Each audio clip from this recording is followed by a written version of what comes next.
Good morning mga idol! Kamusta ang buhay-buhay? Day tour naman tayo sa Zambales for today's video mga idol. Ang napili nga naming puntahan ay ang lubong ng Oloan Falls at Liwa-Liwa Beach.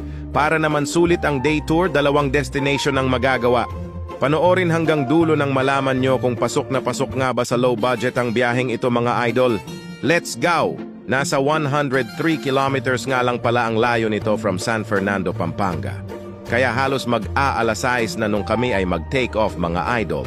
Pagdating nga namin dito sa dinalupihan ay in-enjoy lang namin ang bangking-bangking at pagkatapos niyan ay makakarating na kayo ng Olongapo at doon na din kami mag-i-stop over para magpahinga mga idol.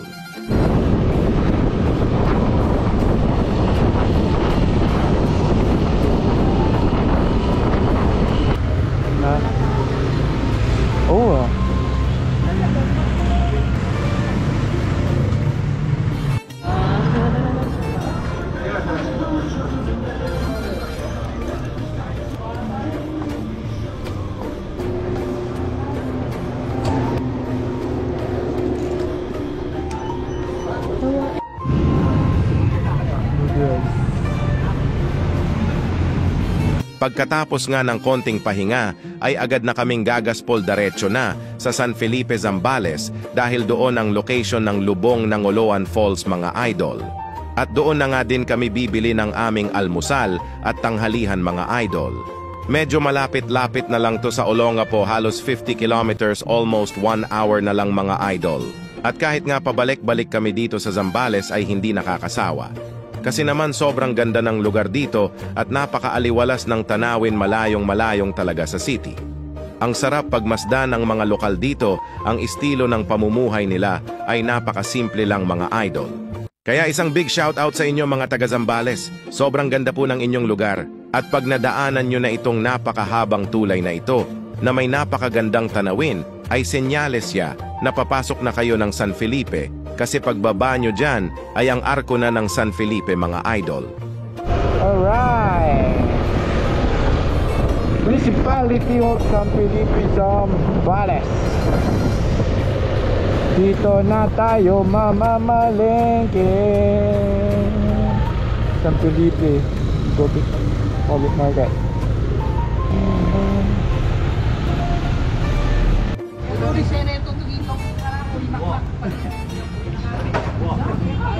At andito na nga kami sa San Felipe Public Market para bumili ng mga kakailanganin at kakainin mga idol. Luto pa niyan to? Luto pa? Tingin mo ako. Wala nang bayad ton.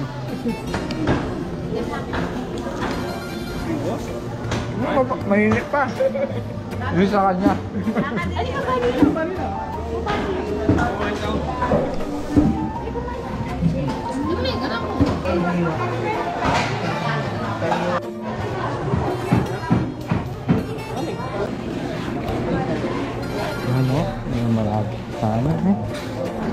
Pagkatapos naming mamili ay dadaretso na kami sa lubong ng Oloan Falls mga idol. From Palengke nasa 3 kilometers na lang kaya malapit-lapit na lang. Pagdating nyo nga doon sa may parking area ay kailangan nyo pang sumakay ng kalabaw mga idol.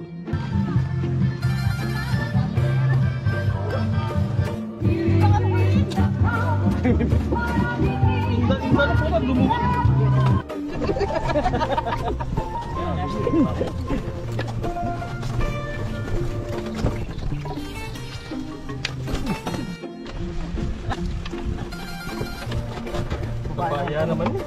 Babaya? Mataas yung tubig ngayon kaya? Medyo palang boy. Sa taas, malalim. Ah, sa taas. Sa baba, mababaw pa. Hindi ka na nag-stay kami bago. Tumatalon dun eh. Siya. Bago. Ay, di rin ito lang. Walang kuryente doon, boss.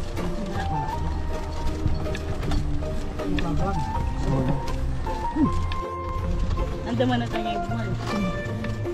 Nasa ka pa humatagiro. Hindi kayo, walang problema yan kasi Pagtapos nyong sumakay ng kalabaw ng 10 to 15 minutes ay makakarating na kayo sa entrance ng lubong ng Oloan Falls mga idol. Ang bayad nga sa kalabaw ay 50 pesos per head at per ride yan mga idol. Tapos lakarin nyo na lang ng konti para mapuntahan ang mga cottage nila. Iba kang tagale, bayad ko pikulan mo. Kene? Uwag, kaya pa naman. Uy, tagyang video ni.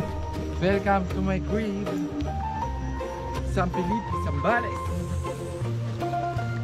Nung nagpunta nga kami dyan, ay wala pang bayad ang entrance fee nila mga idol. Baka siguro halos nag-uumpisa pa lang ang tag-ulan kasi hindi pa maganda ang tubig at medyo konti pa lang ang tubig sa falls at tuyo pa ang ilog nila mga idol. At bago nga namin silipin ang falls ay kakain muna kami at ito nga ang aming almusal, kain tayo mga idol. Pagtapos magpahinga ay agad na kaming pumunta sa falls. Bali, dalawa nga pala ang falls nila dito, isa sa taas at isa sa baba.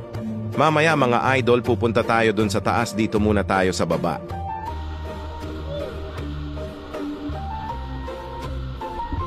Sobrang lamig.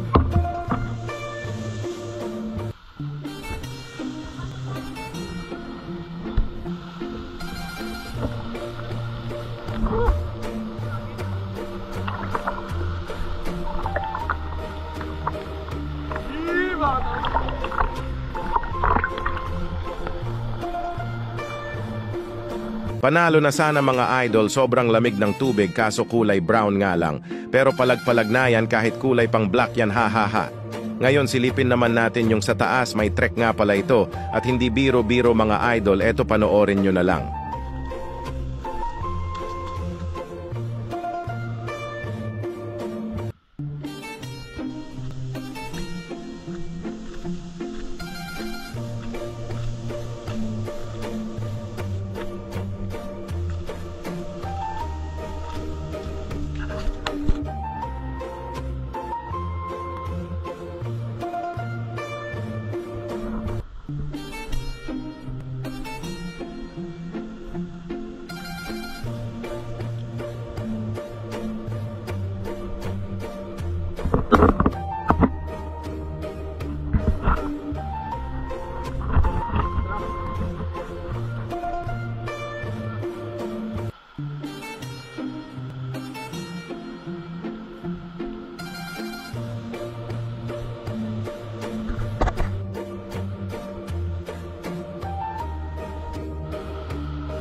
Sasabihin kong tunay kayong mapapalaban sa trek dito mga idol. Nakarating na nga kami sa falls kaso brown pa rin ang tubig, pero sabi ko nga palag-palag na to mga idol. Sobrang lalim nito mga idol, pwedeng mag-dive at magtalon-talon dito, hindi ka sasayad sa pinakababa. Siya nga pala mga idol, may buwan na malinaw daw ang tubig dito, yung months daw ng kasagsagan ng ulan, maganda daw ang tubig dito. Tsaka maisingit ko na din ang bayad nga pala sa mga cottage na kubo ay nasa 400 to 500 pesos mga idol. At marami din nagpupunta dito mga idol. At habang pinapakita ko ang aking pag-i-enjoy dito sa lubong ng Oloan Falls, ay baka pwedeng makahingi ng suporta sa inyo mga idol. Baka pwedeng paki-share at paki-react na tong video na to. Yun lang malaking tulong na sa akin. Maraming salamat mga idol. Love you. Ilang oras nga lang ang pagtatambay namin dito dahil pupunta pa kami ng beach para pang banlaw mga idol. Day tour lang naman kasi ito kaya sinusulit na namin.